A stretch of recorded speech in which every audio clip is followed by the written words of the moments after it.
Sini tembok-tembok ini tak berarti. Asalnya kita hanya punya bersama, lewati jurang terjalnya dunia.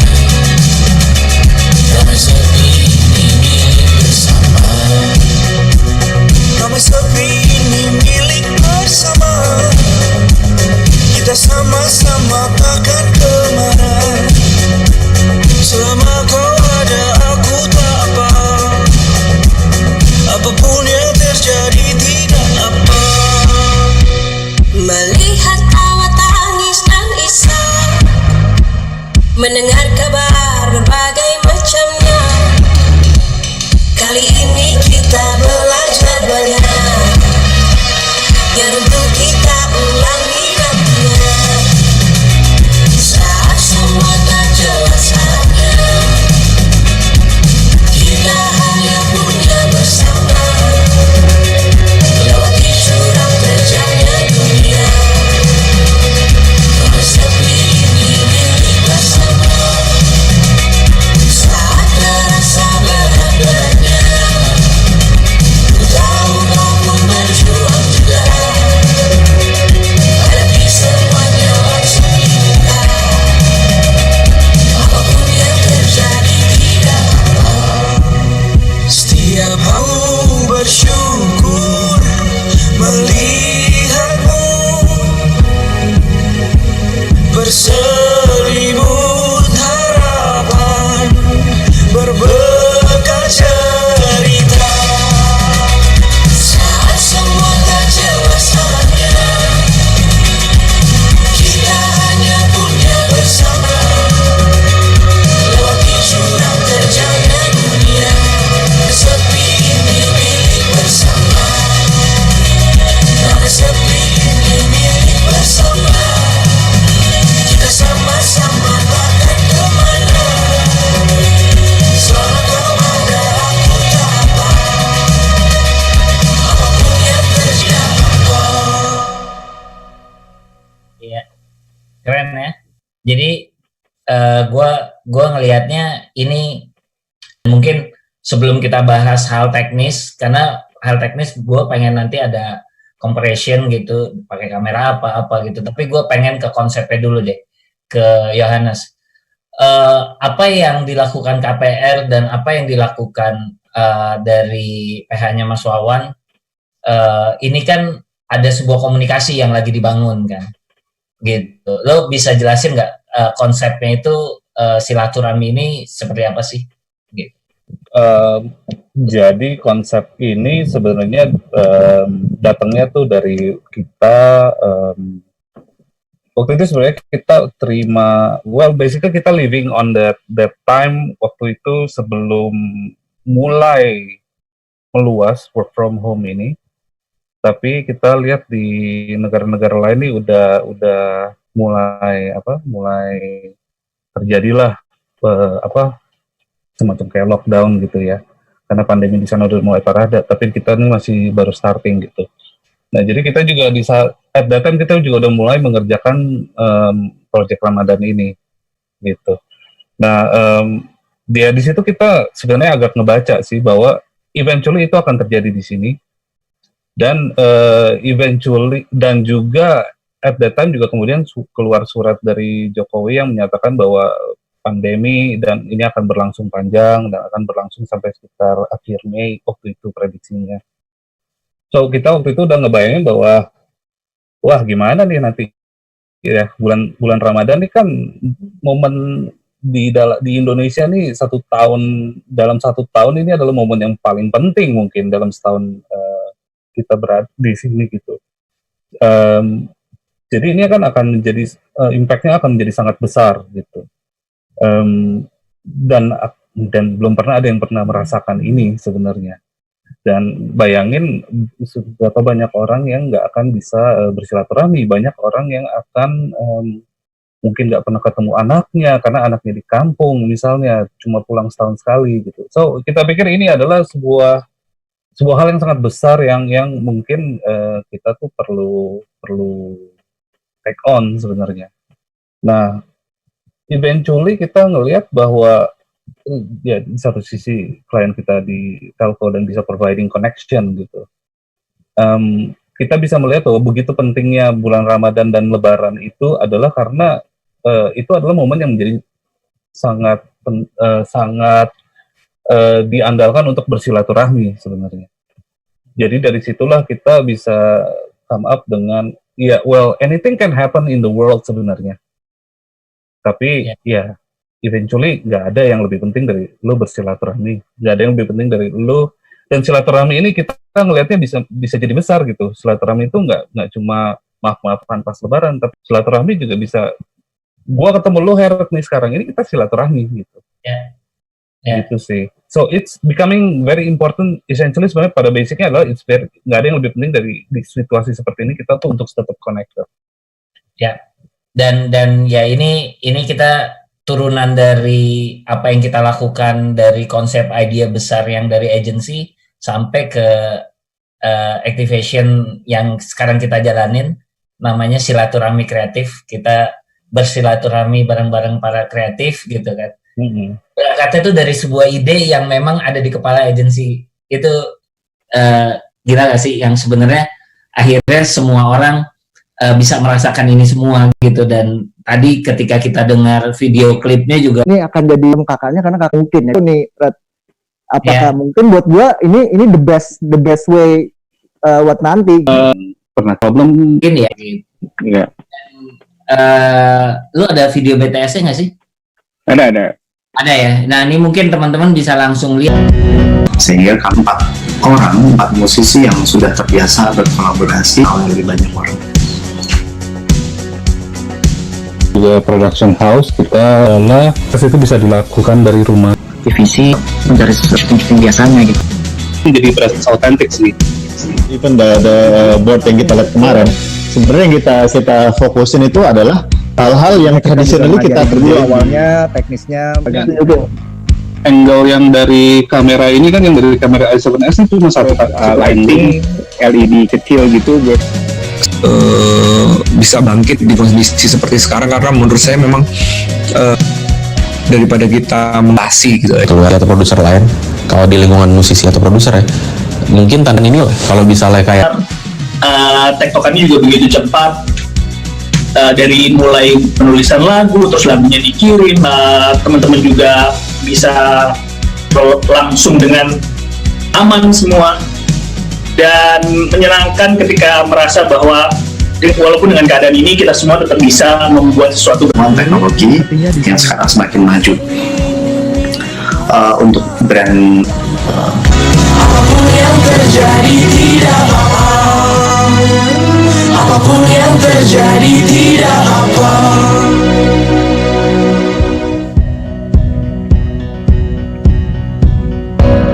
Keren. Berarti itu di kamera ada monitor. Nah monitornya itu yang diproyeksiin sama handphone. Iya betul. Oke. Jadi makanya begitu dia mindahin kamera, handphonenya tuh masih stay di situ biasanya. Oke. Ntar baru kita manfaatin jadi dia ada sini tuh tadi. Oke. Ya. Menarik sih, menarik. Dan memang ya pada waktu itu sih ini belum sampai sebulan sih ya, cepet banget ya. Ya pada saat awal PSBB. Iya kan. Dan gue ngelihatnya ya ide-ide itu muncul juga gara-gara memang kliennya punya keberanian untuk bantu kita untuk terus kita bisa produksi gitu kan. Akhirnya akal dan jalan apapun bisa kita tempuh ya. Ada keberanian dari pihak klien tuh bener banget. Iya ya. Dan ternyata ya kita bisa melihat result yang luar biasa gitu. Oke, gue masuk ke Bayu. Baik, gue jalanin tipe produksi yang memang kalau dilihat tadi kan Mas Wawan rame banget, kepalanya banyak banget, dan gimana cara arrange semuanya, and then jadi output yang seperti itu gitu. Dan mungkin secara fungsi memang video yang dibuat sama tim Berita Akasa ini agak berbeda, bukan video campaign gitu. nunjukin kolaborasi antara satu sama lain gitu. Nah, menurut lu kalau boleh tahu itu peralatan yang dipakai apa tuh? GoPro atau apa? Iya, GoPro aja. Tapi kita nge-mix sama handphonenya artis karena di episode pertama tuh ada prolog ceritanya si talentnya itu dikirimin bingkisan sama ayam Tri Uridu, isinya tuh si GoPro itu dan ajakan untuk dia tetap produktif di masa pandemi ini dan ditantang untuk berkolaborasi. Kurang lebih ceritanya gitu sih. Oke, berarti memang dari peralatan. Kalau yang tadi Mas Wawan pakai apa? A70 apa? A7S kita pakai A7S. Ya, sama pakai handphonenya talent juga. Oh, pakai handphone. Nah, ada kendala nggak ketika filenya handphone? Ada sih, misalnya kalau kita mengikuti workflow editing yang benar, pasti ada kendalanya karena kan emang handphone itu bukan dirancang buat video atau apa ya sebenarnya, karena dia itu nggak punya timecode. Begitu kita punya prosesnya namanya grading itu, dia kan nge-call filenya di call dari file offline gitu, itu nggak ngikut filenya, jadi emang harus dimanualin. Pada saat online pun begitu. Oke, jadi ketika filenya itu pakai file handphone, lo akan kesulitan di proses editingnya. Iya. Oke. Cuma kita kalau handphone itu cuman yang adegan video call sih, kan itu semua pakai handphone tuh. Oh, jadi mereka nge-record. Ya, nggak banyak. Jadi nggak banyak. Oke. Prosesnya berapa lama tuh dari selesai syuting sampai outputnya seperti yang tadi? Persiapannya tuh kurang dari seminggu, syutingnya 4 hari, editing itu seminggu. Ya kurang lebih 2 mingguan. Dan itu lumayan tight tuh ya? Tight banget, kilat. Baik, kalau dari lu baik, itu proses sampai jadi video, editing, syuting itu berapa lama, Bay? Kalau yang konten itu kan agak beda ya. Jadi sebetulnya yang agak di-capture adalah si musisi ini collapse dan proses dia workshop sampai akhirnya jadi lagu baru. Jadi emang untuk pengerjaannya itu agak balapan di timelinenya, dari lagunya udah jadi, rekamannya udah beres, mixing mastering dan jadi, sampai akhirnya editing semuanya itu kurang lebih seminggu 2 minggu lah, kurang lebih sama sih. Tapi emang yang bikin lama adalah nunggu proses mixing mastering, gabungin lagunya segala macam, karena yang di capture kalau di konten gue kan emang proses akhirnya sampai dia jadi lagu walaupun mereka lagi di rumah masing-masing gitu. Oke. Ya sebenarnya dengan teknik ini agak miss juga sih, bisa diselesaikan dengan waktu seperti itu ya. Oke, kita masuk ke pertanyaan dari teman-teman nih. Udah ada beberapa pertanyaan yang masuk. Mungkin buat teman-teman karena memang ada waktu juga, nggak semua pertanyaan bisa kita bahas, tapi hopefully pertanyaan yang berkualitas kita bisa bacain di sini. Gitu. Oke, ada pertanyaan nih untuk ke Yohanes gitu. Berapa kuat sebuah pesan yang diangkat dalam iklan di tengah pandemi? Di satu sisi brand harus tetap jualan. Nah, lu antara jualan sama ini nih. Oke, silakan ya. Seberapa kuat sebuah pesan di tengah pandemi sementara brand harus jualan? Ya. Iya. Iya, jualan, yang namanya jualan ya tetap kudu ada jualan gitu. Cuma ya menurut gua sih tinggal relevansi apa yang mau dijual itu dengan situasi kita sekarang itu kayak gimana gitu. Dan juga not necessarily jualan itu menjadi end message-nya kan. End message-nya harusnya menjadi sesuatu yang either motivating untuk orang, either dia menjadi membuat everyone feels good about something gitu. Dari situlah dan orang-orang kalau message-nya itu relevan, kalau message-nya itu dekat dengan kita dan kita bisa rasakan itu, dan most likely orang akan sikat jualan dari brand itu, gitu kan.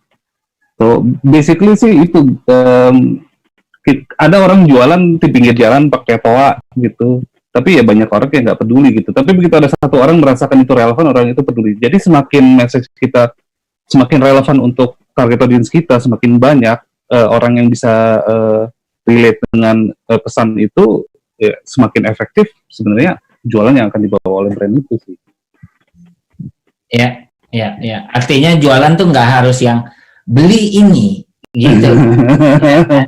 Bisa begitu, tapi ya ada tempatnya mungkin kalau itu. Nggak iyo banget nih kayak gitu-gitu. Iya benar.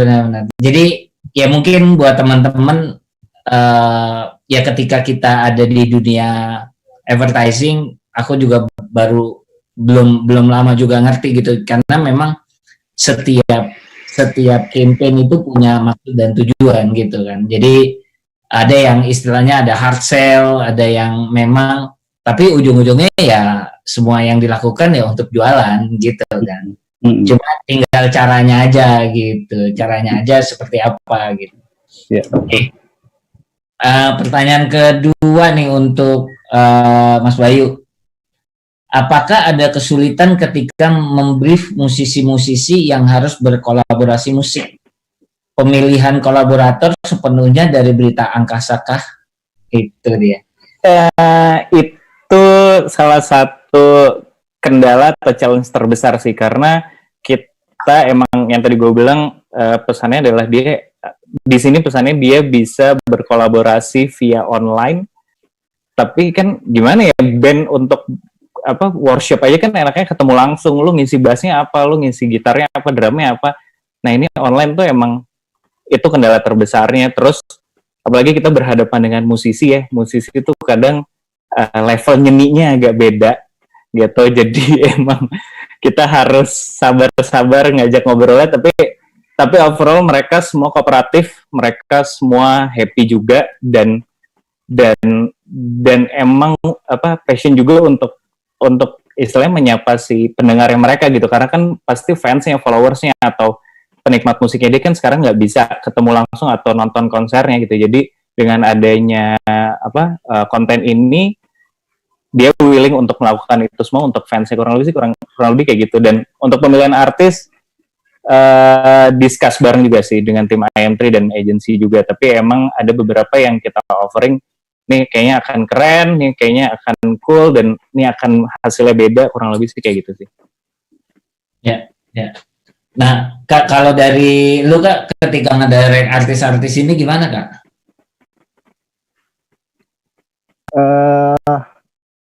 Enak-enak aja sih, maksudnya artisnya sangat kooperatif gitu. Kunto, Sal, Yura gitu, Baskara juga, karena Baskara dibantu juga sama manajernya kan, yang ada di rumahnya dia gitu. Jadi so far sih semua cukup kooperatif sih, enak gitu diajak kerjasama. Dan yang paling senang lagi sebenarnya sebenarnya para musisi ini, apalagi khususnya kan kalau Kunto sama Sal gitu, Yura gitu kan nggak banyak tahu tentang kamera kan. Jadi kita ajarin lagi dari nol gitu. Kita ada workshop sendiri. Nah ketika mereka tahu gitu, mereka malah jadi lebih excited, kayak Kunto gitu malah minta tambah shot gitu.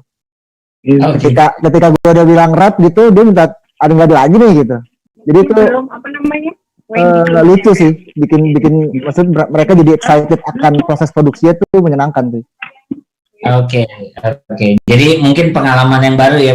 Mereka kontrol kamera sendiri juga kan? Ya, ada kalau Yura sama Baskara tuh ada manajernya yang bantuin. Oke. Tapi Sal dibantu sama istrinya, which is ya sama-sama nggak ngerti kan tuh ya. Terus kemudian si Kunto sendiri, one man show kalau Kunto, keren banget ya. Oke.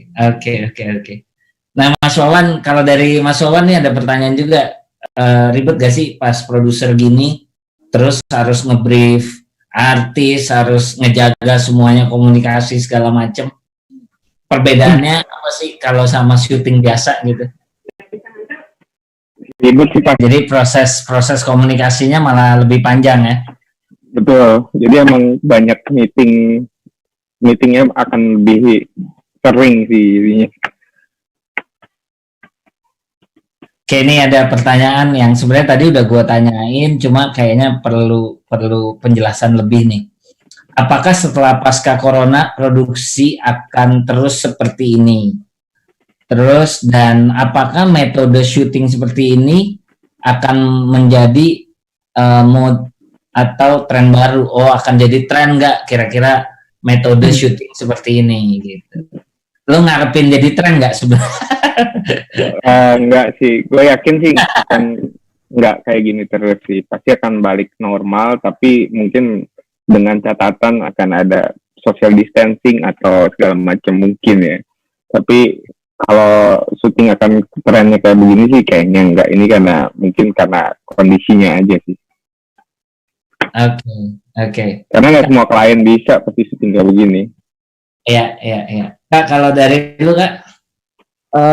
Sebenarnya sih ya akan dipakai atau enggak sih sebenarnya nantinya ya kita berharap bisa kembali normal lah, jangan berdoa yang tidak gitu. Tapi maksudnya ini tuh cara baru sih, jadi kita tuh layaknya menemukan sebuah cara baru. Entah nanti kan pasti ketika kembali ke normal mungkin ada adaptasi dari hal-hal ini juga yang mungkin akan terpakai nanti untuk syuting ketika normal gitu. Gua nggak tahu apa yang nanti akan kepakai ketika normal nanti gitu. Tapi pasti akan orang setelah menemukan cara baru pasti akan juga akan mencoba lagi gitu loh. Menurut gua ya, dengan berbagai macam cara gitu.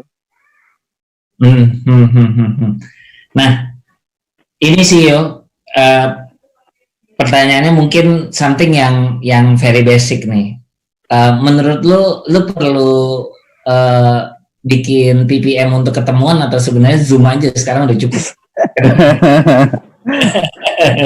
Ke gua nih PPM. Iya, lu Ketemuan lah kalau PPM. Gitu ya. Kan bisa peluk-pelukan kita. Ketemuan lah. I think soalnya gimana pun juga dengan kita ketemuan komunikasi itu akan lebih efektif sih. Karena dengan metode Zoom ini ya proses di pembuatan iya, kalau bisa pilih sih gue lebih prefer ketemuan gitu. Dan syuting tetap datang ya untuk ngelihat itu ya. Syuting ya. Kalau syuting sih enakan gini sih. Wah jangan, gue lebih ribet sebenarnya kalau syuting begini. Karena menarik nih. Gitu. Kalau lu syuting normal kan lu kudu pagi-pagi ke sana gitu kan, tungguin roll. Kalau ini kan roll jam berapa kita baru tinggal buka laptop roll gitu. Dan juga enak buat wawan, nggak usah nyiapin itu konsumsi, nggak usah kopi gitu-gitu. Ya. Nah jadi iya bagus juga tuh, penghematan nggak tuh Mas Wawan? Iya bisa. Oke, jadi ya kayak gue lihat mungkin akan ada pendapat yang beda-beda tuh. Yo tadi bilang kalau syuting gue kayaknya mendingan bisa kontrol juga kok, jadi masih bisa kerja yang lain juga atau kontrol yang lain gitu kan. Dan pasti efek dari itu karena kreatif nggak datang, Saka harus berkomunikasi lebih intens. Jadi ada 1-2 orang yang akhirnya bekerja lebih berat gitu kan, akibat keputusan itu gitu kan. Red, kalau gue boleh nambahin, sebenarnya tuh shooting from home ini untuk produksi ya sebenarnya. Untuk produksi tuh sebenarnya jauh lebih berat dari sisi pikiran ya. Mungkin kalau tenaga ya kita di rumah aja gitu ya. Tapi dari sisi pikiran tuh kita akan jadi jauh lebih berat karena kita akan sangat detail gitu. Ngelihat sesuatu tuh benar-benar kayak dicek berulang-ulang berkali-kali gitu. Sampai benar-benar oh ya udah pasti nih. Karena ketika syuting lu udah nggak mungkin bisa ada waktu untuk major changing gitu. Setuju. Itu sih. Jadi kalaupun paling enggak 96% lah gitu ya, 95% lah paling enggak itu udah lock sebelum kita syuting. Ya. Ya. Dan itu membuat 95% lock sebelum syuting itu hal yang sangat-sangat berat gitu. Ya. Mau tidur juga jadi ada bahan pikiran. Iya, gue mimpinya mimpi syuting gue. Oke. Mungkin ke Bayu, lu kalau misalnya ini nggak ada pandemi, lu akan pakai kru memang udah biasanya 3 itu atau pasti ada penambahan atau apa? Penambahan sih, penambahan. Awalnya kan emang gue yang tadi gue bilang pengen studio session gitu, lebih firm, lebih proper lah untuk produksian. Tapi karena ada ini, jadi gimana nih dengan keterbatasan ini tetap bisa dinikmatin enak, tetap orang tuh dapatnya fresh, ada momen surprisingnya, nggak cuman dia jamming doang gitu. Jadi ya gitu sih Mas. Kalau gue sih ya prefer tetap proper ya. Tetap proper ya. Yoi. Tapi mungkin mau tahu sih Mas Wawan, emang kalau syuting kira-kira berapa orang sih sebenarnya ideal timnya? Kalau lu ngelihat board awal deh, belum ada pandemik gitu, lu akan siapin berapa orang sih? Minimal. Kalau iklan tuh gede sih Mas. Maksudnya kalau iklan tuh kan karena emang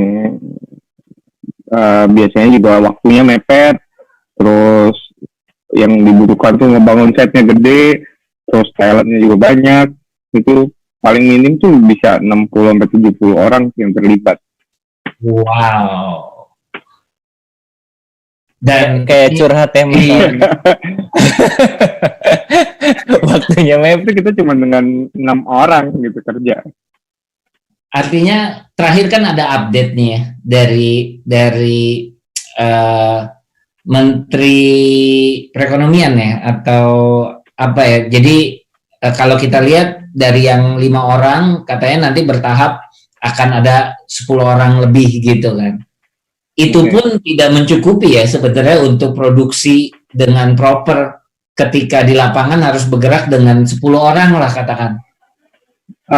Sebenarnya tergantung konsepnya sih, makanya jadi pada pas awal tuh pas misalnya konsep dari agensi dapet gitu, bisa aja diakalin, cuman ya mungkin dan ya dengan segala pembatasan apapun mungkin saat ini ya iklan yang bagus ya nggak? Jadi sangat memungkinkan lah gitu. By the way ini dari belum ngucapin langsung. ya, nih ada pertanyaan terakhir nih dari Steven Nesdi. Bagaimana mengatur ekspektasi? Gimana, Bay? Kolaborasi. Jadi emang ada kita rework jadi sesuatu yang baru gitu. Jadi emang gue jadi cerita dikit ya, di konten yang collaboration session ini, collaboration series ini kan ada 5 episode di satu kolaborator. Nah, yang 3 episode tracker ini adalah music sessionnya gitu. Jadi 3 lagu ini semuanya baru, semuanya fresh. Jadi itu yang menurut gue ekspektasi kliennya mungkin, out of our expectation nih gitu. Tiba-tiba lagunya semua berubah dan akhirnya banyak mas-mas juga yang minta, mau dong denger lagunya buat gue aja dengerin sendiri di rumah gitu. Jadi emang itunya sih yang kita hadirkan, ada moment of surprising-nya juga. Gitu. Jadi malah lebih bagus ya kalau menurut lo ya, Mbak ya? Oke. Kalau dari Mas Wawan? Ya. Kalau ekspektasi klien sama ekspektasi agensi deh. Itu emang dari awal sudah kita tanya sih. Misalnya kayak lokasi, ini kan karena misalnya kayak Thailand ini kan ada yang di kosnya, ada di rumahnya, ada yang di kos-kosan, ada yang di kontrakan, ada yang, ya emang dari awal sudah low expectation sih, sudah diturunin ekspektasinya. Ya. Kalau iklan tuh bisa dibikin bagus gitu setnya. Ya, lo sempet ngerasain? Gue belum pernah ngalamin proses kayak gini. Jadi gue bukan masalah expectation, cuma ya gue udah ada pegangan, basically kita di tim udah ada pegangan ini yang harus terjadi gitu. Tapi ya apa yang akhirnya di deliver ya kita nggak kecewa gitu, karena memang bilang kita juga di sini berpikir bahwa ini nomor satu, ini orang harus merasakan honesty gitu, ini kejujuran dari setiap stories orang-orang ini gitu. Jadi memang tempat tinggal mereka ya begitu gitu. Mereka memang tinggal di kosan, ada yang tinggal di rumah, ada yang tinggal sendiri, ada yang cuma punya dapur gitu. Ya. So ekspektasi kita adalah di sini adalah honesty gitu. Sebenarnya sih. Jadi itu mungkin yang juga terdeliver di filmnya gitu, nggak ada yang di dress up, nggak ada yang macam-macamin gitu. Ya memang kosannya Reza ya begitu gitu bentuknya. Ya. Nah, ini ya kita merasa bersyukur banget sih, kita punya klien yang memang understanding-nya cukup tinggi sebenarnya ya dalam hal ini, dan di satu sisi kita diminta untuk mencari solusi gitu. In terms of kita diminta untuk ya syuting aja dengan mungkin cara yang melanggar aturan gitu kan. Dan banyak banget yang kita tahu masih di situ gitu. Mungkin boleh ini terakhir sih buat pesan-pesan buat dari kalian. Mungkin dari experience kalian, and then dengan cara yang seperti ini, dan mungkin akan ada